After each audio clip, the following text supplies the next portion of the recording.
হাতে সময় কম, আবার পিঠে খাওয়ার ইচ্ছা হচ্ছে, কিংবা পিঠে পায়েস কিছু একটা হলেই আপনি হয়তো সন্তুষ্ট হন। তাহলে মাত্র ২ মিনিট রান্না করতে লাগে এই রেসিপিটি ট্রাই করতে পারেন। অমৃত স্বাদে তৈরি হয় সাবুদানার পায়েস যদি এই পদ্ধতিতে বানান। তাহলে চলুন দেখা যাক এত তাড়াতাড়ি এই পায়েসের রেসিপিটা কিভাবে তৈরি করি। নমস্কার বন্ধুরা, মালা রান্না বানাতে সকল বন্ধুদেরকে স্বাগত। আজকে আমি ভীষণই সহজ একটা রেসিপি আপনাদের কাছে শেয়ার করব। ভিডিওটি প্রথম থেকে শেষ পর্যন্ত দেখবেন। আশা করি ভিডিওটি সকলের কাছে ভীষণ ভালো লাগবে।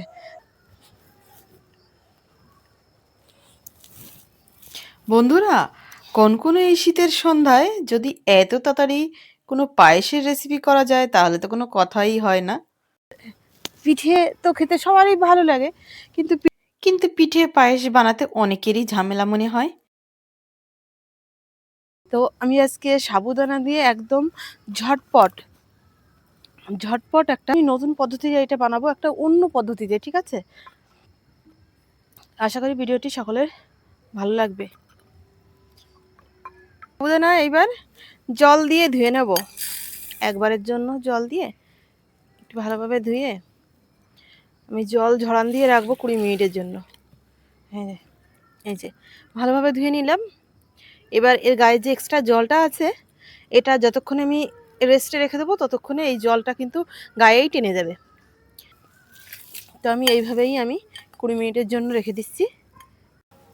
তো বন্ধুরা, এবার আমি উনুনটা ধরায় নেবো ঝটপট করে। এদিকে সন্ধ্যাও হয়ে যাচ্ছে।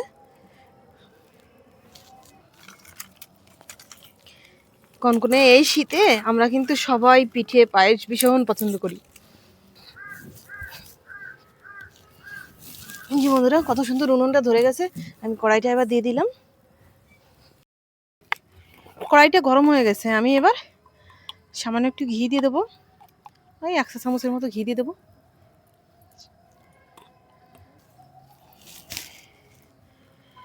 এবার ঘিতে আমি এবার এই যে এখানে আমি বাদাম, কিশমিশ এগুলো নিয়েছি। এগুলো ভেজে তুলে নেবো প্রথমে।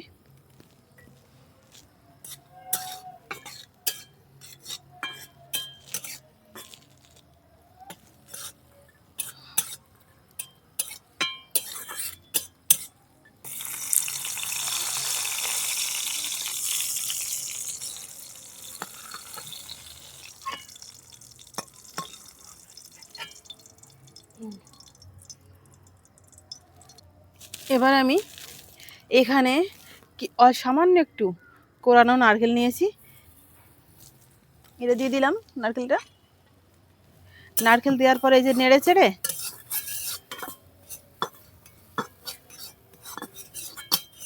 একদম নতুন পদ্ধতিতে আজকের এই সাবুদানার পায়েসটা বানাচ্ছি। এইভাবে বাড়িতে বানাবেন, ভীষণ ভালো লাগবে। এবার আমি এই দেখুন সাবুদানাগুলো কতটা ঝরঝরে হয়ে গেছে, কিন্তু সেই জলটা পুরোটা গায়ে টেনে গেছে। এবার আমি এই সাবুদানাটাও এই যে একটু নেড়ে চেড়ে ভেজে নেব, সামান্য একটুখানি ভাজবো।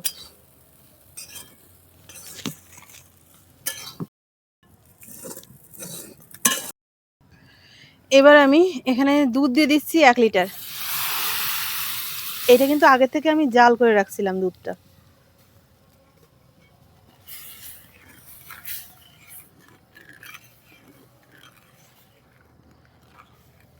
জাল করে ঠান্ডা নিয়েছি, কারণ কাঁচা দুধ দিলে অনেক সময় ফেটে যায়।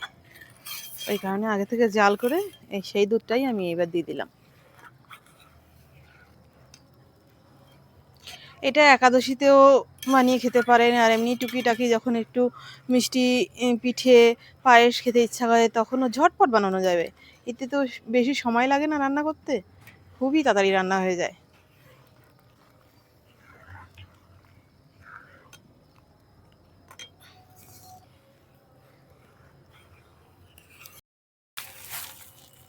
তো বন্ধুরা, এখানে কিন্তু এই যে দুধটা জাল উঠে গেছে দুধের মধ্যে ভালো রকম, আর সাবুদানাটা তো এমনি গলে গেছে। এবার আমি এতে মিষ্টির জন্য পরিমাণ মতন এই যে গুড়ের বাতাসা দিয়ে দিচ্ছি। যে কাজু কিশমিশ এগুলো ভেজে রেখেছিলাম, বাদাম, এগুলো দিয়ে দিলাম। চুটকি লবণ দিয়ে দিচ্ছি, এই যে সামান্য একটুখানি লবণ দেবো। এই যে এখানে কিন্তু পুরোপুরি পায়েসটা রেডি হয়ে গেছে। আর দেখতে দেখুন কত সুন্দর হয়েছে। পায়েসটা কড়াই থেকে নামাই নেব। আর পায়েসটা কিন্তু 2 থেকে 3 মিনিটের মতনই লাগলো রান্না করতে। তাহলে বুঝুন এর থেকে কম সময়ে তো কোনো কিছু রান্না হতেই পারে না।